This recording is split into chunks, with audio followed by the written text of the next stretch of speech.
RISC तो की भाव आ? हाँ जी, RISC तुसीं सुनिया होना वा माइक्रो प्रोसैसर।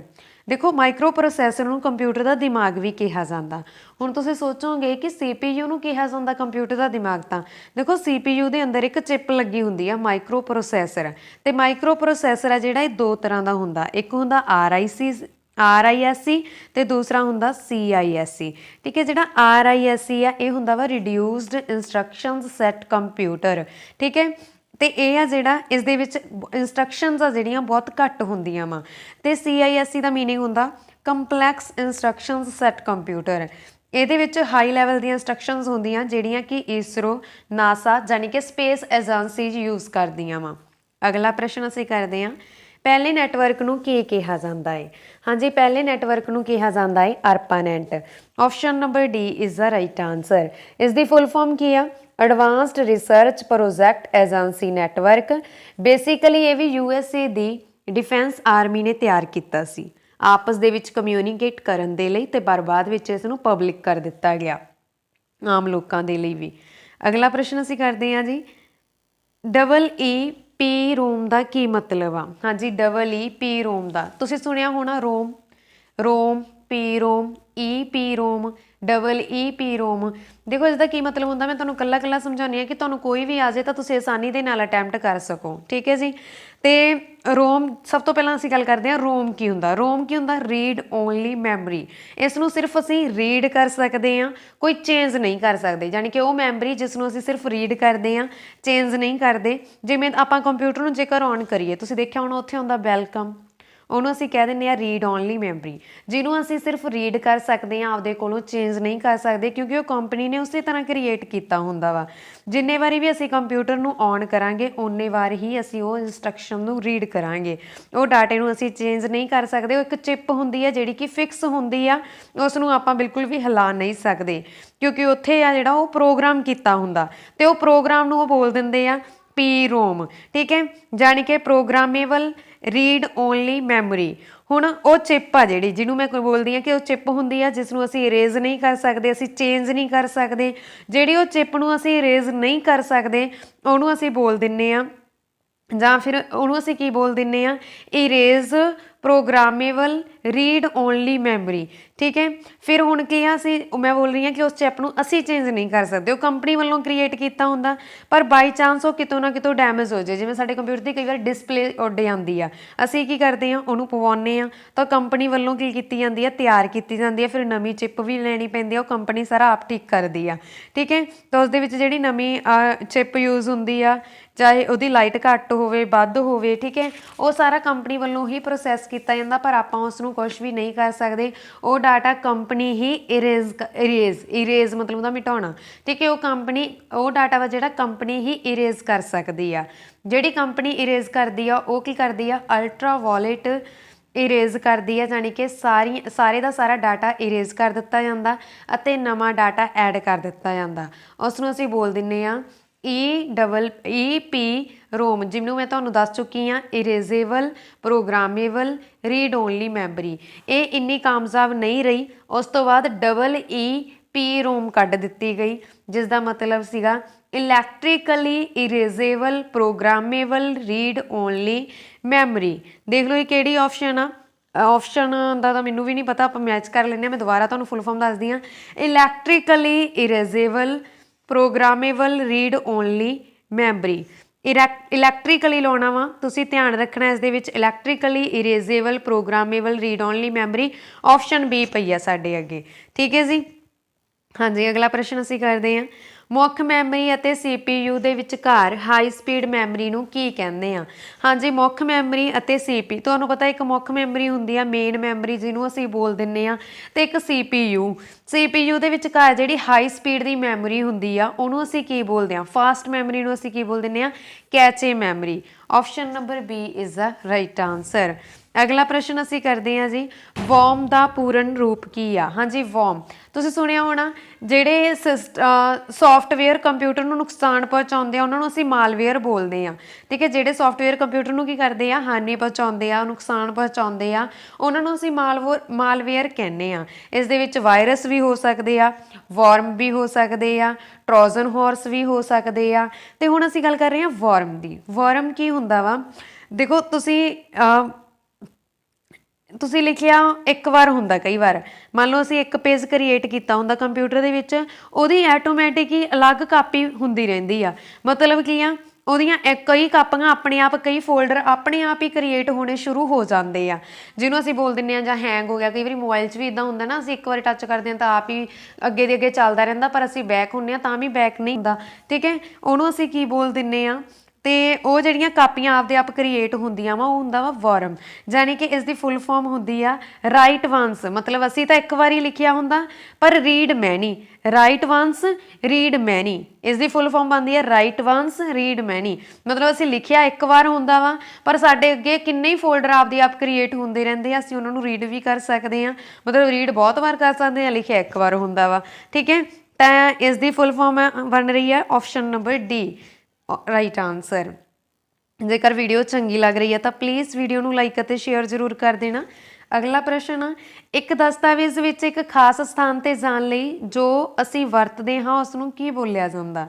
ਹਾਂਜੀ, ਇੱਕ ਦਸਤਾਵੇਜ਼ ਦੇ ਵਿੱਚ ਇੱਕ ਖਾਸ ਸਥਾਨ 'ਤੇ ਜਾਣ ਲਈ ਅਸੀਂ ਬੁੱਕ ਮਾਰਕ ਦੀ ਵਰਤੋਂ ਕਰਦੇ ਹਾਂ। ਖਾਸ ਸਥਾਨ ਦਾ ਮਤਲਬ, ਮੰਨ ਲਓ ਮੈਂ ਇੱਥੇ ਲਿਖਿਆ ਹੋਇਆ 1 2 3, ਜਾਂ ਫਿਰ ਇਹ ਕਹਿ ਸਕਦੇ ਹਾਂ ਮੇਰੇ ਕੋਲ ਇੱਥੇ 10 ਲਾਈਨਾਂ, ਠੀਕ ਹੈ, 10 ਲਾਈਨਾਂ ਵਾ, ਇੱਥੇ 10 ਲਾਈਨਾਂ ਵਾ। ਮੈਂ ਇੱਥੋਂ ਪਹਿਲੀ ਲਾਈਨ ਤਾਂ ਰੀਡ ਕਰ ਰਹੀ ਹਾਂ, ਪਰ ਮੈਨੂੰ ਲੱਗ ਰਿਹਾ ਕਿ ਮੈਂ ਵਿੱਚ 8ਵੀਂ ਲਾਈਨ ਦੇ ਵਿੱਚ ਜਾ ਕੇ ਕੋਈ ਗਲਤੀ ਕੀਤੀ ਹੈ, ਜਾਂ ਮੈਂ ਉਹਨੂੰ ਰੀਡ ਕਰਨਾ ਚਾਹੁੰਦੀ ਹਾਂ, ਤਾਂ ਮੈਂ ਇੱਥੋਂ ਸਿੱਧਾ ਜੰਪ ਕਰੂੰਗੀ। ਮਤਲਬ ਇੱਥੋਂ ਇੱਕ ਦਸਤਾਵੇਜ਼ ਤੋਂ ਮੈਂ ਕਿਸੇ ਖਾਸ ਸਥਾਨ 'ਤੇ ਕਿਸੇ ਖਾਸ ਲਾਈਨ 'ਤੇ ਜਾਣ ਲਈ ਮੈਂ ਸਿੱਧਾ ਜੰਪ ਕਰੂੰਗੀ। ਉਸ ਦੇ ਲਈ ਅਸੀਂ ਬੁੱਕ ਮਾਰਕ ਦੀ ਵਰਤੋਂ ਕਰਦੇ ਹਾਂ, ਜਿਸ ਦਾ ਮਤਲਬ ਹੁੰਦਾ ਜੰਪ ਕਰਨਾ, ਠੀਕ ਹੈ। ਉਮੀਦ ਕਰਦੀ ਹਾਂ ਕਿ ਪਤਾ ਲੱਗ ਰਿਹਾ ਹੋਵੇਗਾ, ਸਮਝ ਆ ਰਹੀ ਹੋਊਗੀ। ਅਗਲਾ ਪ੍ਰਸ਼ਨ ਆ ਜੀ, GUI ਸਟੈਂਡਸ ਫॉर। ਹਾਂਜੀ, GUI ਦਾ ਕੀ ਅਰਥ ਹੈ ਇੱਥੇ? GUI ਦਾ ਮਤਲਬ ਹੁੰਦਾ ਗ੍ਰਾਫਿਕਲ ਯੂਜ਼ਰ ਇੰਟਰਫੇਸ, ਠੀਕ ਹੈ। ਸੁਣਿਆ ਹੋਣਾ ਤੁਸੀਂ ਸਭ ਨੇ, ਗ੍ਰਾਫਿਕਲ ਯੂਜ਼ਰ ਇੰਟਰਫੇਸ GUI ਹੁੰਦਾ। ਜਿਵੇਂ ਮੈਂ ਮਾਰਕਰ ਚਲਾ ਰਹੀ ਹਾਂ, ਠੀਕ ਹੈ, ਮਾਰਕਰ ਚਲਾ ਰਹੀ ਹਾਂ, ਪੈਨ ਚਲਾ ਰਹੀ ਹਾਂ, ਜਾਂ ਕਹਿ ਸਕਦੇ ਹਾਂ, ਤੇ ਤੁਸੀਂ ਦੇਖਿਆ ਹੋਣਾ ਚੈਨਲ 'ਤੇ ਲੋਗੋ ਵੀ ਲੱਗਿਆ ਹੋਇਆ ਵਾ, ਠੀਕ ਹੈ। ਇਸ ਨੂੰ ਅਸੀਂ ਕਹਿ ਦਿੰਦੇ ਹਾਂ ਗ੍ਰਾਫਿਕਲ, ਜਿਹੜਾ ਮੈਂ ਚਲਾ ਰਹੀ ਹਾਂ ਮਾਰਕਰ ਵਗੈਰਾ, ਠੀਕ ਹੈ, ਜਾਂ ਕੁਝ ਵੀ ਚੇਂਜ ਕਰ ਰਹੀ ਹਾਂ, ਠੀਕ ਹੈ। ਹੁਣ ਪਰ ਜਦੋਂ ਸਾਡੇ ਕੋਲ ਵਿੰਡੋ ਨਹੀਂ ਆਈ ਸੀ, ਆਪਣੇ ਕੋਲ ਸਿਰਫ MS DOS ਹੁੰਦਾ ਸੀ, ਜਾਣੀ ਕਿ ਮਾਈਕਰੋਸੋਫਟ ਡਿਸਕ ਓਪਰੇਟਿੰਗ ਸਿਸਟਮ ਹੁੰਦਾ ਸੀ। ਇਸ ਵਿੱਚ ਅਸੀਂ ਮਾਊਸ ਨਹੀਂ ਚਲਾ ਸਕਦੇ ਸੀ, ਨਾ ਲੋਗੋ ਲਗਾ ਸਕਦੇ ਸੀ, ਨਾ ਕੋਈ ਪਿਕਚਰ ਲਗਾ ਸਕਦੇ ਸੀ, ਸਾਰਾ ਕੰਮ ਕਮਾਂਡ 'ਤੇ ਹੀ ਚੱਲਦਾ ਸੀ। ਉਸ ਨੂੰ ਅਸੀਂ ਬੋਲ ਦਿੰਦੇ ਸੀ CUI, ਜਾਣੀ ਕਿ ਕਮਾਂਡ ਯੂਜ਼ਰ ਇੰਟਰਫੇਸ। ਇਹਨਾਂ ਗੱਲਾਂ ਦਾ ਧਿਆਨ ਰੱਖਣਾ, ਠੀਕ ਹੈ। ਹੁਣ ਜਿਹੜੇ ਮੈਂ ਮਾਰਕਰ ਵਗੈਰਾ ਚਲਾ ਰਹੀ ਹਾਂ, ਇਹਦਾ ਮਤਲਬ ਕਿ ਅਸੀਂ ਗ੍ਰਾਫਿਕਲੀ ਕੰਮ ਕਰ ਸਕਦੇ ਹਾਂ, ਤਾਂ ਇਹਨੂੰ ਅਸੀਂ ਬੋਲ ਦਿੰਦੇ ਹਾਂ ਗ੍ਰਾਫਿਕਲ ਯੂਜ਼ਰ ਇੰਸਟਰਕਸ਼ਨ 'ਤੇ ਲਗਾਤਾ ਮੈਂ, ਨਹੀਂ, ਇੰਟਰਫੇਸ ਆ, graphical user interface option number D ਬਣ ਰਹੀ ਆ, ਠੀਕ ਹੈ ਜੀ। ਹਾਂਜੀ, ਅਗਲਾ ਪ੍ਰਸ਼ਨ। ਕਈ ਵਾਰ ਇੱਦਾਂ ਹੁੰਦਾ ਵਾ, ਕਿਉਂਕਿ ਦੇਖੋ ਮੈਂ ਵੀਡੀਓ ਬਣਾ ਰਹੀ ਹਾਂ, ਪਰ ਮੈਂ ਵੀਡੀਓ ਜਿਹੜੀ ਬਣਾ ਰਹੀ ਹਾਂ ਇਹਦੇ ਵਿੱਚ ਮੈਂ ਆਪਸ਼ਨਸ ਆ ਜਿਹੜੀਆਂ ਕੋਈ ਲਿਖੀਆਂ ਨਹੀਂ ਹੋਈਆਂ, ਕੁਛ ਕੀਤਾ ਨਹੀਂ ਹੋਇਆ, ਠੀਕ ਹੈ। ਇਸ ਕਰਕੇ ਮੈਨੂੰ ਆਪਸ਼ਨ ਦਾ ਨਹੀਂ ਪਤਾ ਲੱਗਦਾ ਕਿ ਆਪਸ਼ਨ ਮੈਂ, ਕਈ ਵਾਰ ਇਸ ਤਰ੍ਹਾਂ ਬਹੁਤ ਵਾਰ ਹੋਇਆ ਮੇਰੇ ਨਾਲ ਕਿ ਸਟੂਡੈਂਟਸ ਵੀ ਕਮੈਂਟ ਕਰਦੇ ਨੇ, ਮੈਡਮ ਤੁਸੀਂ ਬੋਲ ਕੀ ਰਹੇ ਹੋ ਅਤੇ ਆਪਸ਼ਨ ਲਗਾ ਕੀ ਰਹੇ ਹੋ। ਹਾਂਜੀ, ਇਸ ਤਰ੍ਹਾਂ ਮੈਂ ਮੰਨਦੀ ਹਾਂ ਇਹ ਮੇਰੀ ਗਲਤੀ ਆ, ਥੋੜ੍ਹਾ ਮੈਨੂੰ ਧਿਆਨ ਰੱਖਣਾ ਚਾਹੀਦਾ, ਪਰ ਫਿਰ ਵੀ ਜਦੋਂ ਮੈਂ ਪੜ੍ਹਾਉਂਦੀ ਹਾਂ ਨਾ, ਤਾਂ ਮੈਂ ਮਤਲਬ ਦੇਖੋ ਜਦੋਂ ਅਸੀਂ ਪੜ੍ਹਦੇ ਹੁੰਦੇ ਸੀ, ਗ੍ਰੈਜੂਏਸ਼ਨ ਦੇ ਵਿੱਚ ਸੀ, ਤਾਂ ਸਾਡੇ ਟੀਚਰ ਕਹਿੰਦੇ ਹੁੰਦੇ ਸੀ ਹਮੇਸ਼ਾ ਹੀ ਉਹਨਾਂ ਤੋਂ ਨਾ ਬੋਰਡ 'ਤੇ ਗਲਤ ਲਿਖਿਆ ਜਾਂਦਾ ਸੀਗਾ, ਅਤੇ ਜਦੋਂ ਵੀ ਉਹ ਗਲਤ ਲਿਖਦੇ ਸੀਗੇ ਤਾਂ ਅਸੀਂ ਹੱਸ ਪੈਂਦੇ ਸੀ। ਤਾਂ ਫਿਰ ਉਹ ਸਾਨੂੰ ਦੱਸਦੇ ਹੁੰਦੇ ਸੀ ਕਿ ਜਦੋਂ ਤੁਸੀਂ ਟੀਚਰ ਬਣ ਗਏ ਨਾ, ਤੁਹਾਨੂੰ ਉਦੋਂ ਪਤਾ ਲੱਗੂਗਾ ਕਿ ਕਿਉਂਕਿ ਮੈਂ ਪੜ੍ਹਾਉਣ ਦੇ ਵਿੱਚ ਇੰਨਾ ਮਗਨ ਹੁੰਦਾ ਵਾਂ, ਮੇਰਾ ਧਿਆਨ ਇਹ ਨਹੀਂ ਹੁੰਦਾ ਕਿ ਮੈਂ ਬੋਰਡ 'ਤੇ ਕੀ ਲਿਖ ਰਿਹਾ, ਮੇਰਾ ਧਿਆਨ ਤੁਹਾਡੇ ਵੱਲ ਹੁੰਦਾ ਕਿ ਤੁਸੀਂ ਮੇਰਾ ਕਿੰਨਾ ਕੁ ਕੈਪਚਰ ਕਰ ਰਹੇ ਹੋ, ਕਿੰਨਾ ਕੁ ਮੇਰੇ ਵੱਲ ਧਿਆਨ ਦੇ ਰਹੇ ਹੋ, ਕਿੰਨਾ ਕੁ ਮੇਰੇ ਤੋਂ ਸਮਝ ਰਹੇ ਹੋ। ਅਤੇ ਉਸ ਟਾਈਮ ਕੀ ਹੁੰਦਾ ਸੀਗਾ ਕਿ ਅਸੀਂ ਇਸ ਗੱਲ ਨੂੰ ਨਹੀਂ ਸਮਝਦੇ ਸੀ, ਜਦੋਂ ਆਪਣੀ ਵਾਰੀ ਆਉਂਦੀ ਹੈ ਨਾ ਉਦੋਂ ਹੀ ਸਮਝ ਆਉਂਦੀ ਆ ਅਸਲ ਦੇ ਵਿੱਚ। ਪਰ ਹੁਣ ਹਮੇਸ਼ਾ ਮੇਰੇ ਨਾਲ ਇੱਦਾਂ ਹੁੰਦਾ, ਸਕੂਲ ਦੇ ਵਿੱਚ ਵੀ ਮੇਰੇ ਨਾਲ ਇੱਦਾਂ ਹੁੰਦਾ ਕਿ ਮੇਰੇ ਤੋਂ ਬੋਰਡ 'ਤੇ ਵੀ ਕਈ ਵਾਰ ਕੁਛ ਉਲਟ ਲਿਖਿਆ ਜਾਂਦਾ, ਤਾਂ ਉਸ ਟਾਈਮ ਮੈਨੂੰ ਸਰ ਦੀ ਗੱਲ ਯਾਦ ਆਉਂਦੀ ਆ ਕਿ ਹਾਂ ਸੱਚਮੁੱਚ ਇਸ ਤਰ੍ਹਾਂ ਹੁੰਦਾ, ਕਿ ਸਰ ਉਦੋਂ ਬੋਲਦੇ ਹੁੰਦੇ ਸੀ ਕਿ ਜਦੋਂ ਤੁਹਾਡੇ ਨਾਲ ਇੱਦਾਂ ਹੋਇਆ ਨਾ, ਤੁਸੀਂ ਮੇਰੀ ਜਗ੍ਹਾ 'ਤੇ ਆਏ ਤਾਂ ਤੁਹਾਨੂੰ ਆਪਣੇ ਆਪ ਪਤਾ ਲੱਗੂਗਾ, ਹੁਣ ਤਾਂ ਤੁਸੀਂ ਹੱਸਦੇ ਆ। ਤਾਂ ਮਤਲਬ ਸੇਮ ਇੱਦਾਂ ਹੁੰਦਾ, ਮੇਰੇ ਨਾਲ ਵੀ ਇੱਦਾਂ ਹੁੰਦਾ, ਪਰ ਤੁਸੀਂ ਧਿਆਨ 'ਚ ਰੱਖਣਾ ਜੋ ਮੈਂ ਬੋਲਦੀ ਹਾਂ ਉਹ ਸਹੀ ਆ, ਅਤੇ ਜੋ ਆਪਸ਼ਨ ਲੱਗ ਜਾਂਦੀ ਆ ਬਾਏ ਮਿਸਟੇਕ, ਤਾਂ ਉਹ ਆਪਸ਼ਨ ਗਲਤ ਹੋ ਸਕਦੀ ਆ, ਪਰ ਬੋਲਿਆ ਹੋਇਆ ਗਲਤ ਨਹੀਂ ਹੁੰਦਾ। ਹਾਂਜੀ, ਅਗਲਾ ਪ੍ਰਸ਼ਨ ਆ, ਹੇਠਾਂ ਦਿੱਤੇ ਵਿੱਚੋਂ ਕਿਹੜਾ ਬ੍ਰਾਂਡ ਇੰਟਰਨੈਟ ਕਨੈਕਸ਼ਨ ਦੀ ਕਿਸਮ ਨਹੀਂ ਹੈ? ਹਾਂਜੀ, ਬ੍ਰੌਡਬੈਂਡ ਕਿਹੜਾ ਇੰਟਰਨੈਟ ਕਨੈਕਸ਼ਨ ਦੀ ਕਿਸਮ ਨਹੀਂ ਗੀ? ਪਹਿਲਾਂ ਅਸੀਂ ਕਿਸਮ ਦੀ ਗੱਲ ਕਰ ਲੈਂਦੇ ਹਾਂ। ਬ੍ਰੌਡਬੈਂਡ ਦਾ ਮਤਲਬ ਹੁੰਦਾ ਜਿਹੜਾ ਫਾਸਟ ਇੰਟਰਨੈਟ ਕਨੈਕਸ਼ਨ ਹੁੰਦਾ, ਜਿਵੇਂ ਕੇਬਲ ਵੀ ਇੱਕ ਫਾਸਟ ਇੰਟਰਨੈਟ ਕਨੈਕਸ਼ਨ ਆ, DSL ਵੀ ਇੱਕ ਫਾਸਟ ਇੰਟਰਨੈਟ ਕਨੈਕਸ਼ਨ ਆ, ਸੈਟੇਲਾਈਟ ਵੀ ਇੱਕ ਫਾਸਟ ਇੰਟਰਨੈਟ ਕਨੈਕਸ਼ਨ ਆ। ਪਰ ਡਾਇਲ ਅਪ ਇਹ ਇੱਕ ਸਲੋ ਹੁੰਦਾ ਵਾ, ਸਲੋ ਇੰਟਰਨੈਟ ਕਨੈਕਸ਼ਨ ਹੁੰਦਾ dial up. Option number C is the right answer. For example ਜਿਵੇਂ ਮੈਂ ਤੁਹਾਨੂੰ ਸਮਝਾਉਣਾ ਹੋਵੇ, ਹੁਣ ਆਪਾਂ ਗੱਲ ਕਰਦੇ ਹਾਂ ਕੇਬਲ ਦੀ। ਸਿੱਧੀਆਂ ਕੇਬਲਸ ਆ, ਸੈਟੇਲਾਈਟਸ ਆ, ਅਤੇ ਉਹਦੇ ਕਰਕੇ ਇੰਟਰਨੈਟ ਕਨੈਕਸ਼ਨ ਆ ਜਿਹੜਾ ਉਹ ਫਾਸਟ ਆ ਚੱਲ ਰਿਹਾ, ਠੀਕ ਹੈ। ਪਰ ਪਹਿਲਾਂ ਕੀ ਵਰਤੇ ਜਾਂਦੇ ਸੀ ਘਰਾਂ ਦੇ ਵਿੱਚ, ਤੁਸੀਂ ਦੇਖਿਆ ਟੈਲੀਫੋਨ ਜਿਹੜੇ ਵਰਤੇ ਜਾਂਦੇ ਸੀ, ਇੱਕ ਤਾਰ ਹੁੰਦੀ ਸੀ ਪਹਿਲਾਂ, ਉਹ ਡਾਇਲ ਅਪ ਦੇ ਨਾਲ ਜਿਹੜਾ ਕਨੈਕਸ਼ਨ ਹੁੰਦਾ ਸੀਗਾ ਕਿ ਅਸੀਂ ਕਿਸੇ ਨਾਲ ਵੀ ਇੰਟਰਨੈਟ ਦਾ ਮੀਨਿੰਗ ਕੀ ਹੁੰਦਾ ਵਾ, ਮੰਨ ਲਓ ਆਪਾਂ ਵੀਡੀਓ ਕਾਲ ਕੀਤੀ ਆ, ਮੰਨ ਕੇ ਚੱਲੋ, ਠੀਕ ਹੈ, ਆਪਾਂ ਇੱਕ ਬੰਦੇ ਨੂੰ ਵੀ ਕਰ ਸਕਦੇ ਹਾਂ, 2 ਨੂੰ ਵੀ ਕਰ ਸਕਦੇ ਹਾਂ, 3 ਨੂੰ ਵੀ ਕਰ ਸਕਦੇ ਹਾਂ, 4 ਨੂੰ ਵੀ ਕਰ ਸਕਦੇ ਹਾਂ, 5 ਨੂੰ ਵੀ, 6 ਨੂੰ ਵੀ, 7 ਨੂੰ ਵੀ, ਜਿੰਨੇ ਬੰਦੇ ਮਰਜ਼ੀ ਗਰੁੱਪ ਦੇ ਵਿੱਚ ਐਡ ਕਰਕੇ ਅਸੀਂ ਵੀਡੀਓ ਕਾਲ ਵਗੈਰਾ ਕਰ ਸਕਦੇ ਹਾਂ, ਇੰਟਰਨੈਟ ਕਰ ਸਕਦੇ ਹਾਂ, ਉਹਨਾਂ ਨਾਲ ਇੰਟਰਨੈਟ ਕਨੈਕਸ਼ਨ ਕਰਦੇ ਹਾਂ, ਠੀਕ ਹੈ। ਪੁਰਾਣਿਆਂ ਦੇ ਵਿੱਚ ਇੱਦਾਂ ਨਹੀਂ ਹੁੰਦਾ ਸੀ, ਅਸੀਂ ਡਾਇਲ ਅਪ ਕਰਕੇ ਸਿੱਧਾ ਕਨੈਕਸ਼ਨ ਕਰਦੇ ਸੀਗੇ, ਤਾਂ ਇਹ ਸਲੋ ਸੀਗਾ, ਠੀਕ ਹੈ। ਇਸ ਤਰ੍ਹਾਂ ਸਮਝਿਆ ਕਰੋ। ਅਗਲਾ ਪ੍ਰਸ਼ਨ ਕੀ ਹੈ ਜੀ, ਜੋ ਸਾਨੂੰ ਵੱਖ-ਵੱਖ ਵਿਅਕਤੀਆਂ ਨੂੰ ਇੱਕੋ ਚਿੱਠੀ ਭੇਜਣ ਦੇ ਯੋਗ ਬਣਾਉਂਦਾ ਹੈ। ਹਾਂਜੀ, ਜੋ ਸਾਨੂੰ ਵੱਖ-ਵੱਖ ਵਿਅਕਤੀਆਂ ਨੂੰ ਇੱਕੋ ਚਿੱਠੀ ਭੇਜਣ ਦੇ ਯੋਗ ਬਣਾਉਂਦਾ ਵਾ ਉਹ ਕੀ ਹੁੰਦਾ। ਦੇਖੋ ਮੰਨ ਕੇ ਚਲੋ ਕਿਸੇ ਦੀ ਮੈਰਿਜ ਆ, ਜਾਂ ਆਪਾਂ ਸਕੂਲ ਦੇ ਵਿੱਚ ਵੀ ਹੁਣ ਜਿਵੇਂ ਕੰਮ ਕਰਦੇ ਹਾਂ, ਠੀਕ ਹੈ, ਤਾਂ ਸਾਡੇ ਜਿਹੜੇ ਪ੍ਰਿੰਸੀਪਲ ਸਰ ਆ ਉਹਨਾਂ ਨੇ ਕੀ ਆ ਸਾਨੂੰ ਮੇਲ ਪਾਉਣੀ ਆ ਕੋਈ, ਮਤਲਬ ਉਹ ਸੇਮ ਮੇਲ ਸਾਰੇ ਇੰਪਲੋਈ ਨੂੰ ਪਾਉਣਾ ਚਾਹੁੰਦੇ ਆ, ਤਾਂ ਜਿੰਨੀ ਵੀ ਸੇਮ ਮੇਲ ਆ ਉਹ ਸਾਰੇ ਇੰਪਲੋਈ ਨੂੰ ਪਾਉਣਗੇ। ਜਾਂ ਆਪਾਂ ਕਹਿ ਸਕਦੇ ਹਾਂ ਕਿਸੇ ਨੂੰ ਮੈਰਿਜ ਇਨਵੀਟੇਸ਼ਨ ਦੇਣਾ ਵਾ, ਜਾਂ ਕੋਈ ਵੀ ਇਨਵੀਟੇਸ਼ਨ ਦੇਣਾ ਵਾ, ਅਸੀਂ ਇੱਕੋ ਮੈਸੇਜ ਸਭ ਨੂੰ ਕਰਨਾ ਚਾਹੁੰਦੇ ਹਾਂ। ਮੈਸੇਜ ਇੱਕ ਆ ਪਰ ਭੇਜਣਾ ਅਸੀਂ ਬਹੁਤ ਜਾਣਿਆਂ ਨੂੰ ਚਾਹੁੰਦੇ ਹਾਂ। ਜੋ ਸਾਨੂੰ ਵੱਖ-ਵੱਖ ਵਿਅਕਤੀਆਂ ਨੂੰ ਚਿੱਠੀ ਭੇਜਣ ਦੇ ਯੋਗ ਬਣਾਉਂਦਾ ਵਾ ਉਹ ਹੈਗਾ mail merge. Option number C is the right answer. ਅਗਲਾ ਪ੍ਰਸ਼ਨ, MS ਵਰਡ ਵਿੱਚ ਥੀਸੌਰਸ ਟੂਲ ਕੀ ਆ। ਜਾਂ ਆਪਾਂ ਗੱਲ ਕਰਦੇ ਹਾਂ ਡਿਟੇਲ ਦੇ ਵਿੱਚ, ਜਦੋਂ ਵੀ ਆਪਾਂ ਕੁਝ ਟਾਈਪ ਕਰਦੇ ਹਾਂ ਤਾਂ ਉਸ ਨੂੰ ਚੈੱਕ ਕਰਨ ਵਾਸਤੇ ਆਪਣੇ ਕੋਲ ਇੱਕ ਆਟੋਮੈਟਿਕ ਸਪੈਲਿੰਗ ਚੈੱਕਰ ਆਉਂਦਾ, ਮੋਬਾਈਲ ਦੇ ਵਿੱਚ ਵੀ ਆਉਂਦਾ ਵਾ, ਤੁਸੀਂ ਦੇਖਿਆ ਹੋਣਾ ਜਦੋਂ ਵੀ ਅਸੀਂ ਕੁਛ ਟਾਈਪ ਕਰਦੇ ਹਾਂ ਆਟੋਮੈਟਿਕ ਉਹ ਵੀ ਆਉਂਦਾ, ਡਿਕਸ਼ਨਰੀ ਵੀ ਆਉਂਦੀ ਹੈ, ਠੀਕ ਹੈ, ਕਿ ਉਹਦੇ ਵਿੱਚ ਆਪਣੇ ਆਪ ਸਪੈਲਿੰਗ ਕਰੈਕਟ ਆਉਣ ਲੱਗ ਜਾਂਦੇ ਆ, ਤੁਸੀਂ ਟੱਚ ਕਰਕੇ ਕਿਸੇ ਨੂੰ ਵੀ ਕਲਿੱਕ ਕਰ ਸਕਦੇ ਹੋ। ਤਾਂ ਇਸ ਤਰ੍ਹਾਂ ਜਦੋਂ ਆਪਾਂ ਕੁਛ ਵੀ ਟਾਈਪ ਕਰਦੇ ਹਾਂ ਕੰਪਿਊਟਰ ਦੇ ਵਿੱਚ ਤਾਂ ਆਪਣੇ ਕੋਲ ਇੱਕ ਆਟੋਮੈਟਿਕ ਸਪੈਲਿੰਗ ਚੈੱਕਰ ਆਉਂਦਾ ਵਾ, ਉਸਦੀ ਸ਼ਾਰਟਕਟ ਕੀ ਹੁੰਦੀ ਆ, F7। ਕੀ ਹੁੰਦੀ ਆ, F7 ਹੁੰਦੀ ਆ। ਜਿਵੇਂ ਇੱਕ ਸ਼ਬਦ ਦੇ ਬਹੁਤ ਜ਼ਿਆਦਾ ਮੀਨਿੰਗ ਹੁੰਦੇ ਆ, ਜਿਵੇਂ ਦੁੱਖ ਕਹਿ ਲਈਏ, ਆਪਾਂ ਦੁੱਖ ਦੀ ਗੱਲ ਕਰੀਏ, ਦੁੱਖ ਦਾ ਮੀਨਿੰਗ ਹੁੰਦਾ ਗਮੀ, ਠੀਕ ਹੈ। ਜਿਵੇਂ ਆਪਾਂ ਅਤੇ ਉਹਦੇ ਜੇ ਮਤਲਬ ਕਿ ਕਹਿ ਸਕਦੇ ਹਾਂ, ਜਦੋਂ ਮੈਂ ਗੱਲ ਕਰ ਰਹੀ ਹਾਂ ਦੁੱਖ ਦੀ, ਜਿਵੇਂ ਆਪਾਂ ਕਹਿ ਲਈਏ ਦੁੱਖ, ਠੀਕ ਹੈ, ਦੁੱਖ ਦਾ ਕੀ ਮੀਨਿੰਗ ਹੁੰਦਾ ਗਮੀ, ਪਰ ਇਸਦਾ ਓਪੋਜ਼ਿਟ ਮੀਨਿੰਗ ਵੀ ਹੁੰਦਾ ਵਿਰੋਧੀ ਸ਼ਬਦ, ਜਿਵੇਂ ਸੁਖੀ ਹੋਣਾ, ਠੀਕ ਹੈ। ਇਸੇ ਤਰ੍ਹਾਂ ਆਪਾਂ ਗੱਲ ਕਰੀਏ ਜੇਕਰ ਸਵੇਰ ਦੀ ਗੱਲ ਕਰੀਏ, ਸਵੇਰ ਨੂੰ ਅਸੀਂ ਸਵੇਰ ਵੀ ਬੋਲਦੇ ਹਾਂ, ਸੁਬਾਹ ਵੀ ਬੋਲਦੇ ਹਾਂ, ਸਵਖਤੇ ਵੀ ਬੋਲਦੇ ਹਾਂ, ਫਿਰ ਇਹਦਾ ਓਪੋਜ਼ਿਟ ਵੀ ਹੁੰਦਾ ਸ਼ਾਮ ਵੀ ਹੁੰਦਾ ਵਾ, ਠੀਕ ਹੈ। ਇਸ ਤਰ੍ਹਾਂ ਹਰੇਕ ਸ਼ਬਦ ਦੇ ਸਮਾਨਾਰਥਕ ਵੀ ਹੁੰਦੇ ਆ ਅਤੇ ਵਿਰੋਧੀ ਸ਼ਬਦ ਵੀ ਹੁੰਦੇ ਆ ਜਿਹੜੇ ਅਸੀਂ MS ਵਰਡ ਦੇ ਵਿੱਚ ਯੂਜ਼ ਹੁੰਦੇ ਆ। ਆਪਸ਼ਨ ਨੰਬਰ B ਇਸ ਦਾ ਰਾਈਟ ਆਂਸਰ ਆ, ਸਿਨੋਨੀਅਮਸ ਐਂਡ ਐਂਟੋਨੀਅਮਸ ਵਰਡ। ਅਗਲਾ ਪ੍ਰਸ਼ਨ, PDA ਸਟੈਂਡਸ ਫॉर। ਹਾਂਜੀ, PDA ਦਾ ਇੱਥੇ ਕੀ ਮਤਲਬ ਆ, ਠੀਕ ਹੈ। PDA ਦਾ ਇੱਥੇ ਕੀ ਮਤਲਬ ਆ, personal digital assistants. Option number personal digital assistants, option number C ਇਸ ਦਾ ਰਾਈਟ ਆਂਸਰ ਹੈ, ਠੀਕ ਹੈ ਜੀ। PDA ਦੀ ਫੁੱਲ ਫਾਰਮ ਦਾ ਮਤਲਬ ਕੀ ਆ। ਦੇਖੋ ਆਪਣੇ ਕੋਲੇ ਮੈਂ ਤੁਹਾਨੂੰ ਐਗਜ਼ਾਮਪਲ ਲੈ ਕੇ ਸਮਝਾਉਂਦੀ ਹਾਂ। ਪੁਰਾਣੇ ਸਮਿਆਂ ਦੇ ਵਿੱਚ ਕਿਸੇ ਨੂੰ ਮੋਬਾਈਲ ਨਹੀਂ ਚਲਾਉਣਾ ਆਉਂਦਾ ਸੀ ਜ਼ਿਆਦਾ, ਮਤਲਬ ਬਟਨਾਂ ਵਾਲੇ ਫੋਨ ਹੁੰਦੇ ਸੀ, ਉਹ ਕਿਸੇ ਨੂੰ ਇੰਨਾ ਚਲਾਉਣਾ ਹੀ ਨਹੀਂ ਆਉਂਦਾ ਸੀ। ਸਾਡੇ ਬਜ਼ੁਰਗ ਕੀ ਕਰਦੇ ਸੀ ਕਿ ਇੱਕ ਕਾਪੀ ਦੇ ਉੱਪਰ ਨੋਟ ਕਰ ਲੈਂਦੇ ਸੀ ਨੰਬਰ, ਅਤੇ ਉਹਨੂੰ ਆਪਣੀ ਜੇਬ ਦੇ ਵਿੱਚ ਹਮੇਸ਼ਾ ਹੀ ਰੱਖਦੇ ਸੀ, ਕਾਪੀ ਵੀ ਅਤੇ ਮੋਬਾਈਲ ਵੀ। ਜਦੋਂ ਵੀ ਉਹਨਾਂ ਨੇ ਕਿਸੇ ਨੂੰ ਮੋਬਾਈਲ ਵਗੈਰਾ ਫੋਨ ਲਾਉਣਾ ਹੁੰਦਾ ਸੀਗਾ ਤਾਂ ਉਹ ਡਾਇਲ ਅਪ ਕਰਦੇ ਸੀ। ਪਰ ਹੁਣ ਅਸੀਂ ਕੀ ਕਰਦੇ ਹਾਂ, ਆਪਣੇ ਮੋਬਾਈਲ ਦੇ ਵਿੱਚ ਹਰ ਇੱਕ ਨੰਬਰ ਸੇਵ ਕਰਦੇ ਹਾਂ, ਜਾਂ ਫਿਰ ਤੁਸੀਂ ਦੇਖਿਆ ਹੋਣਾ ਮਾਈ ਫਾਈਲ ਵੀ ਆਉਂਦਾ ਵਾ, ਅਤੇ ਇੱਕ ਡਾਇਰੀ ਵੀ ਆਉਂਦੀ ਆ ਮੋਬਾਈਲ ਦੇ ਵਿੱਚ। ਆਪਾਂ ਮਤਲਬ ਕਿ ਕੋਈ ਵੀ ਐਪ ਡਾਊਨਲੋਡ ਕਰਕੇ ਉਹਦੇ ਵਿੱਚ ਵੀ ਆਪਾਂ ਨੋਟ ਕਰਕੇ ਰੱਖ ਲੈਂਦੇ ਹਾਂ, ਮਤਲਬ ਆਪਾਂ ਮੋਬਾਈਲ ਨੰਬਰ ਵੀ ਸਾਰੇ ਨੋਟ ਕਰਦੇ ਹਾਂ। ਮਤਲਬ ਇਹ ਇੱਕ ਕੀ ਆ, ਸਾਡੇ ਡਿਜੀਟਲ ਅਸਿਸਟੈਂਟ ਬਣ ਜਾਂਦਾ ਵਾ, ਡਿਜੀਟਲ ਅਸਿਸਟੈਂਟ। ਫਿਰ ਮੋਬਾਈਲ ਦੇ ਵਿੱਚ ਤੁਹਾਨੂੰ ਕੈਲੰਡਰ ਦੇ ਵਿੱਚ ਵੀ ਤੁਸੀਂ ਅਲਾਰਮ ਵਗੈਰਾ ਲਾ ਕੇ ਰੱਖਦੇ ਹੋ, ਕਿਸੇ ਦਾ ਬਰਥਡੇ ਆ, ਕਿਸੇ ਦਾ ਕੋਈ ਸਪੈਸ਼ਲ ਡੇ ਆ ਜਿਸ 'ਤੇ ਤੁਸੀਂ ਵਿਸ਼ ਕਰਨਾ ਵਾ, ਠੀਕ ਹੈ, ਅਲਾਰਮ ਲਗਾ ਕੇ ਰੱਖਦੇ ਹੋ, ਕਿੰਨੇ ਵਜੇ ਵੱਜੇਗਾ ਤਾਂ ਸਾਨੂੰ ਯਾਦ ਆਵੇਗਾ, ਲਿਖ ਕੇ ਨੋਟ ਕਰਕੇ। ਉਹ ਕੀ ਆ, ਸਾਡਾ ਇੱਕ ਡਿਜੀਟਲ ਅਸਿਸਟੈਂਟ ਆ ਜਿਹੜਾ ਸਾਨੂੰ ਹਰੇਕ ਟਾਈਮ ਅਲਰਟ ਵੀ ਕਰਦਾ ਵਾ ਅਤੇ ਜਿਹਦੇ ਵਿੱਚ ਅਸੀਂ ਡਾਟਾ ਵੀ ਰੱਖਦੇ ਹਾਂ। ਇਹਦਾ ਮੀਨਿੰਗ ਇਹ ਆ, ਪਰਸਨਲ ਡਿਜੀਟਲ ਅਸਿਸਟੈਂਟ। ਅਗਲਾ ਪ੍ਰਸ਼ਨ, Param is an example of. Param computer ਕਿਸ ਦੀ ਉਦਾਹਰਣ। ਤੁਸੀਂ ਸੁਣਿਆ ਹੋਣਾ ਪਰਮ ਸਾਡਾ ਇੰਡੀਆ ਦਾ ਜਿਹੜਾ ਪਹਿਲਾ ਸੁਪਰ ਕੰਪਿਊਟਰ ਸੀਗਾ ਪਰਮ ਤੋਂ ਸਟਾਰਟ ਹੁੰਦੇ ਆ ਸਾਡੇ ਇੰਡੀਆ ਦੇ ਸੁਪਰ ਕੰਪਿਊਟਰ। ਇੰਡੀਆ ਦੇ ਸੁਪਰ ਕੰਪਿਊਟਰ ਜੇ ਪਰਮ ਤੋਂ ਸਟਾਰਟ ਹੁੰਦੇ ਆ ਤਾਂ ਪਰਮ ਕੀ ਹੈ? ਇੱਕ ਸੁਪਰ ਕੰਪਿਊਟਰ ਆ। Option number A is the right answer. Param ਦਾ ਮਤਲਬ ਆ ਸੁਪਰ ਕੰਪਿਊਟਰ। ਅਗਲਾ ਪ੍ਰਸ਼ਨ, ਆਊਟਲੁੱਕ ਐਕਸਪ੍ਰੈਸ ਕੀ ਹੈ? ਹਾਂਜੀ, ਆਊਟਲੁੱਕ ਐਕਸਪ੍ਰੈਸ ਕੀ ਆ? Email client. Email client, option number B is the right answer. Email client ਜੋ ਕਿ ਮਾਈਕਰੋਸੋਫਟ ਕੰਪਨੀ ਵੱਲੋਂ ਈਮੇਲ ਸੈੱਟ ਕਰਨ ਦੇ ਲਈ ਹੁੰਦਾ ਵਾ ਜਾਂ ਬਣਾਇਆ ਜਾਂਦਾ ਵਾ। ਠੀਕ ਹੈ, ਕੰਪਿਊਟਰ ਦੇ ਵਿੱਚ MS ਆਫਿਸ ਹੁੰਦਾ ਅਤੇ ਅੱਗੇ ਇਸ ਦੇ ਵਿੱਚ MS ਵਰਡ ਹੁੰਦਾ, ਐਕਸਲ ਹੁੰਦਾ, ਪਾਵਰ ਪੁਆਇੰਟ ਹੁੰਦਾ, ਉਸੇ ਤਰ੍ਹਾਂ ਆਊਟਲੁੱਕ ਵੀ ਹੁੰਦਾ ਵਾ। ਠੀਕ ਹੈ, ਅਤੇ ਇਹ ਕੀ ਹੈ? ਇੱਕ ਮਾਈਕਰੋਸੋਫਟ ਕੰਪਨੀ ਵੱਲੋਂ ਈਮੇਲ ਸੈੱਟ ਕਰਨ ਦੇ ਲਈ ਬਣਾਇਆ ਜਾਂਦਾ। ਅਗਲਾ ਪ੍ਰਸ਼ਨ, ਪ੍ਰਿੰਟ ਦੀ ਗਤੀ ਨੂੰ ਮਾਪਣ ਲਈ ਕਿਹੜੀ ਇਕਾਈ ਵਰਤੀ ਜਾਂਦੀ ਹੈ? ਪ੍ਰਿੰਟ ਦੀ ਗਤੀ ਨੂੰ ਮਾਪਣ ਦੇ ਲਈ ਕਿਹੜੀ ਇਕਾਈ ਵਰਤੀ ਜਾਂਦੀ ਆ?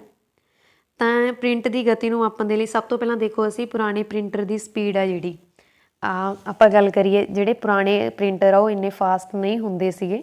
ਠੀਕ ਹੈ, ਜਿਵੇਂ ਆਪਾਂ ਗੱਲ ਕਰੀਏ ਪੁਰਾਣੇ ਪ੍ਰਿੰਟ ਜਿਹੜੇ ਆ, ਜਿਵੇਂ ਆਪਾਂ ਆਹ ਡਾਟ ਲਿਖਿਆ ਮੈਂ ਏ ਪਾਇਆ, ਇਹਦੀ ਤੁਹਾਨੂੰ ਇੰਨੀ ਸਮਝ ਨਹੀਂ ਲੱਗ ਰਹੀ, ਫਿਰ ਮੈਂ ਪੂਰਾ ਕਲੀਅਰ ਕਰਕੇ ਏ ਲਿਖ ਦਿੰਦੀ ਹਾਂ, ਤਾਂ ਮਤਲਬ ਕਿ ਬਹੁਤ ਨੇੜੇ ਡਾਟ ਪਾ ਕੇ ਕਲੀਅਰ ਕਰ ਦਿੰਦੀ ਹਾਂ। ਅਤੇ ਜਿਹੜੇ ਪੁਰਾਣੇ ਸਮੇਂ ਦੇ ਵਿੱਚ ਪ੍ਰਿੰਟਰ ਸੀਗੇ ਉਹ ਕੁਛ ਇਸੇ ਤਰ੍ਹਾਂ ਦੇ ਸੀਗੇ, ਜਿਨ੍ਹਾਂ ਨੂੰ ਮਾਪਣ ਦੀ ਜਿਹੜੀ ਇਕਾਈ ਸੀਗੀ ਪ੍ਰਿੰਟਰ ਦੀ ਗਤੀ ਨੂੰ, ਉਹ ਸੀਗੀ ਲਾਈਨ ਪਰ ਮਿੰਟ।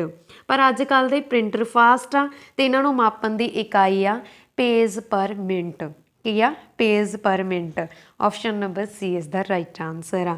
ਇਸ ਤੋਂ ਇਲਾਵਾ ਇੱਕ ਕੁਐਸਚਨ ਐਗਜ਼ਾਮ ਦੇ ਵਿੱਚ ਪੁੱਛ ਲਿਆ ਜਾਂਦਾ, ਜਿਵੇਂ ਪ੍ਰਿੰਟਰ ਦੀ ਗਤੀ ਨੂੰ ਮਾਪਣ ਲਈ ਪੁੱਛਿਆ ਗਿਆ, ਪ੍ਰਿੰਟਰ ਦੀ ਕੁਆਲਿਟੀ ਨੂੰ ਮਾਪਣ ਦੇ ਲਈ ਵੀ ਪੁੱਛ ਸਕਦੇ ਆ ਕਿ ਪ੍ਰਿੰਟਰ ਦੀ ਕੁਆਲਿਟੀ ਮਾਪਣ ਦੇ ਲਈ ਕਿਹੜੀ ਇਕਾਈ ਵਰਤੀ ਜਾਂਦੀ ਆ। ਤਾਂ ਜਿਵੇਂ ਮੈਂ ਤੁਹਾਨੂੰ ਡਾਟ ਤੋਂ ਦੱਸਿਆ, ਤਾਂ ਡਾਟ ਦੇ ਨਾਲ ਹੀ ਕਨੈਕਸ਼ਨ ਆ, ਡਾਟ ਪਰ ਇੰਚ ਇਕਾਈ ਵਰਤੀ ਜਾਂਦੀ ਆ। ਕਿਹੜੀ ਵਰਤੀ ਜਾਂਦੀ ਆ? ਡਾਟ ਪਰ ਇੰਚ। ਤਾਂ ਪ੍ਰਿੰਟਰ ਦੀ ਕੁਆਲਿਟੀ ਡਾਟ ਦੇ ਵਿੱਚ ਮੇਜਰ ਹੁੰਦੀ ਆ, ਇਹ ਤੁਸੀਂ ਹੁਣ ਯਾਦ ਰੱਖਣਾ। ਅਗਲਾ ਪ੍ਰਸ਼ਨ ਅਸੀਂ ਕਰਦੇ ਹਾਂ ਜੀ। ਹਾਂਜੀ, ਡਵੋਰਕ ਕਿਸ ਦਾ ਹਵਾਲਾ ਦੇਣ ਲਈ ਵਰਤਿਆ ਜਾਂਦਾ ਹੈ? ਹਾਂਜੀ, ਡਵੋਰਕ ਦੀ ਗੱਲ ਹੋ ਰਹੀ ਆ। ਡਵੋਰਕ ਕਿਸ ਦਾ ਹਵਾਲਾ ਦੇਣ ਦੇ ਲਈ ਵਰਤਿਆ ਜਾਂਦਾ? ਤਾਂ ਇਹ ਵਰਤਿਆ ਜਾਂਦਾ ਵਾ ਕੀਬੋਰਡ ਦਾ ਹਵਾਲਾ ਦੇਣ ਦੇ ਲਈ। Option number D is the right answer. ਦੇਖੋ ਇਹ ਕੁਐਸਚਨ ਨਾ ਐਗਜ਼ਾਮ ਦੇ ਵਿੱਚ ਆ ਚੁੱਕਿਆ ਵਾ, ਪਰ ਆਪ ਦੇਖੋ ਆਇਆ ਕਿਵੇਂ ਆ? ਘੁਮਾ ਫਿਰਾ ਕੇ ਆਇਆ ਵਾ। ਇੱਕ ਤੁਸੀਂ ਸੁਣਿਆ ਹੋਣਾ, ਆਪਾਂ ਤਾਂ ਗੱਲ ਕਰਦੇ ਹਾਂ ਕੀਬੋਰਡ ਦਾ ਜਿਹੜਾ ਹਵਾਲਾ ਵਾ ਉਹ ਵਰਤਿਆ ਜਾਂਦਾ ਕੁਐਰਿਟੀ ਰਾਹੀਂ, ਜਾਣੀ ਕਿ QWERTY। ਇਸਦਾ ਮਤਲਬ ਕੀ ਹੁੰਦਾ ਵਾ ਕਿ ਕਿਉਂ ਇਹਨੂੰ ਕੁਐਰਿਟੀ ਬੋਲਿਆ ਜਾਂਦਾ ਸੀ? ਕਿ ਕੁਐਰਿਟੀ ਹਵਾਲਾ ਦੇਣ ਲਈ ਵਰਤਿਆ ਜਾਂਦਾ ਵਾ, ਕੀਬੋਰਡ ਦਾ ਹਵਾਲਾ ਦੇਣ ਲਈ ਕੁਐਰਿਟੀ ਵਰਤਿਆ ਜਾਂਦਾ, ਕਿਉਂਕਿ ਕੀਬੋਰਡ ਦੇ ਪਹਿਲੇ ਅੱਖਰ ਕੁਐਰਿਟੀ ਤੋਂ ਸ਼ੁਰੂ ਹੁੰਦੇ ਸੀ। ਠੀਕ ਹੈ, ਪਰ ਉਹਨੇ ਕੀ ਕੀਤਾ? ਕੁਐਰਿਟੀ ਦਾ ਹੀ ਦੂਜਾ ਰੂਪ ਆ ਡਵੋਰਕ, ਇਹਨੂੰ ਹੀ ਡਵੋਰਕ ਕਿਹਾ ਜਾਂਦਾ ਵਾ। ਠੀਕ ਹੈ, ਅਤੇ ਉਹਨੇ ਉਸਦੀ ਜਗ੍ਹਾ 'ਤੇ ਡਵੋਰਕ ਲਿਖਤਾ ਐਗਜ਼ਾਮੀਨਰ ਨੇ, ਅਤੇ ਸਟੂਡੈਂਟ ਨੂੰ ਨਹੀਂ ਪਤਾ ਲੱਗਿਆ। ਠੀਕ ਹੈ, ਉਹ ਕੋਈ ਕੀ ਲਗਾਇਆ ਆਪਸ਼ਨ, ਕੋਈ ਕੀ ਲਗਾਇਆ, ਪਰ ਇਹਦਾ ਰਾਈਟ ਆਂਸਰ ਕੀਬੋਰਡ ਹੀ ਬਣੇਗਾ। ਅਗਲਾ ਪ੍ਰਸ਼ਨ ਆ ਜੀ, ਇੱਕ ਕਿਸਮ ਦਾ ਪ੍ਰੋਗਰਾਮ ਜੋ ਉਪਭੋਗਤਾਵਾਂ ਬਾਰੇ ਜਾਣਕਾਰੀ ਇਕੱਠੀ ਕਰਨ ਲਈ ਤੁਹਾਡੇ ਨਿੱਜੀ ਕੰਪਿਊਟਰਾਂ 'ਤੇ ਸਥਾਪਿਤ ਕੀਤਾ ਜਾਂਦਾ ਹੈ, ਉਸ ਨੂੰ ਕੀ ਕਿਹਾ ਜਾਂਦਾ ਹੈ?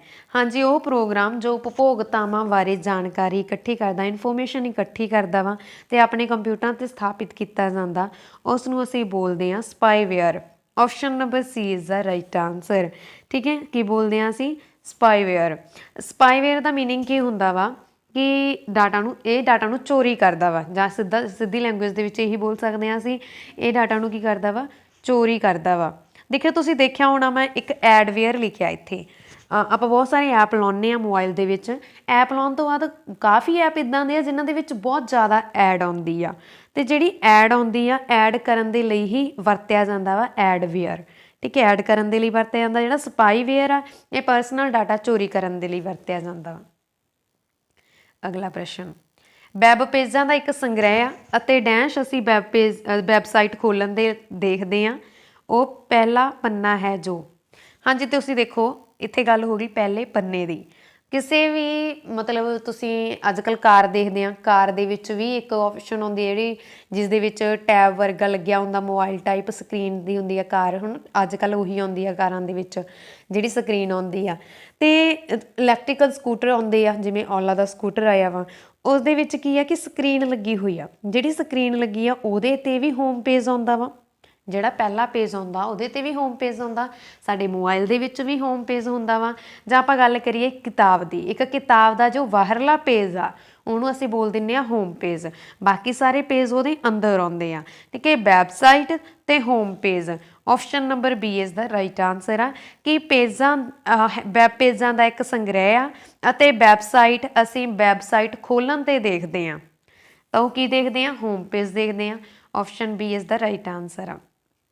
ਅਗਲਾ ਪ੍ਰਸ਼ਨ ਆ ਜੀ, ਪੈਰੀਫਿਰਲ ਉਪਕਰਨ ਦੀ ਇੱਕ ਉਦਾਹਰਣ ਦਿਓ। ਹਾਂਜੀ, ਪੈਰੀਫਿਰਲ ਉਪਕਰਨ ਦੀ ਉਦਾਹਰਣ ਦਿਓ।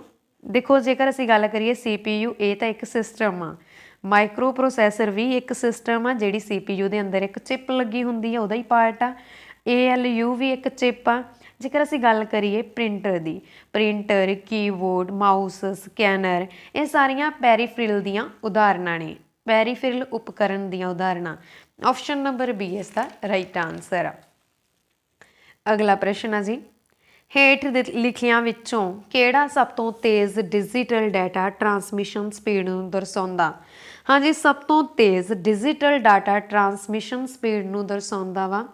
ਦੇਖੋ ਸਭ ਤੋਂ ਤੇਜ਼ ਇਹਨਾਂ ਆਪਸ਼ਨ ਦੇ ਵਿੱਚੋਂ ਪੁੱਛਿਆ ਗਿਆ ਵਾ। ਵੈਸੇ ਤਾਂ ਤੁਹਾਨੂੰ ਬਹੁਤ ਕਰਵਾਏ ਹੋਏ ਆ ਕਿ ਅਰੇਂਜਿੰਗ ਡਿਸੈਂਡਿੰਗ ਆਰਡਰ ਦੇ ਵਿੱਚ ਮੈਂ ਡਿਟੇਲ ਦੇ ਵਿੱਚ ਦੱਸੇ ਸੀ, ਪਰ ਜਿਹੜਾ ਇਹਨਾਂ ਆਪਸ਼ਨਾਂ ਦੇ ਵਿੱਚੋਂ ਪੁੱਛਿਆ ਵਾ ਉਹਨੇ, ਤਾਂ ਇਹਨਾਂ ਆਪਸ਼ਨਾਂ ਦੇ ਵਿੱਚੋਂ ਸਭ ਤੋਂ ਤੇਜ਼ ਡਿਜੀਟਲ ਡਾਟਾ ਟਰਾਂਸਮਿਸ਼ਨ ਸਪੀਡ ਨੂੰ ਦਰਸਾਉਂਦਾ ਵਾ GBPS, ਯਾਨੀ ਕਿ ਗੀਗਾਬਾਈਟਸ ਪਰ ਸੈਕਿੰਡ।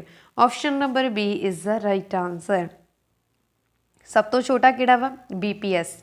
ਠੀਕ ਹੈ, ਅਗਲਾ ਪ੍ਰਸ਼ਨ, ਕੰਪਿਊਟਰ ਵਿੱਚ ਬਣੀ ਸਥਾਈ ਮੈਮਰੀ ਨੂੰ ਕੀ ਕਹਿੰਦੇ ਆ? ਜਿਵੇਂ ਕਿ ਮੈਂ ਤੁਹਾਨੂੰ ਦੱਸਿਆ ਸੀਗਾ ਰੀਡ ਓਨਲੀ ਮੈਮਰੀ, ਜਿਹਨੂੰ ਅਸੀਂ ਰੀਡ ਕਰ ਸਕਦੇ ਹਾਂ, ਉਸਦੇ ਵਿੱਚ ਅਸੀਂ ਕੁਛ ਵੀ ਚੇਂਜ ਨਹੀਂ ਕਰ ਸਕਦੇ, ਉਹਨੂੰ ਅਸੀਂ ਬੋਲਦੇ ਹਾਂ ਸਥਾਈ ਮੈਮਰੀ। ਠੀਕ ਹੈ, ਕਿਉਂਕਿ ਅਸੀਂ ਆਪਦੇ ਕੋਲੋਂ ਉਹਨੂੰ ਚੇਂਜ ਨਹੀਂ ਕਰ ਸਕਦੇ, ਆਪਦੇ ਕੋਲੋਂ ਅਸੀਂ ਬਣਾ ਨਹੀਂ ਸਕਦੇ, ਉਹਨੂੰ ਅਸੀਂ ਬੋਲ ਦਿੰਦੇ ਹਾਂ ਸਥਾਈ ਮੈਮਰੀ।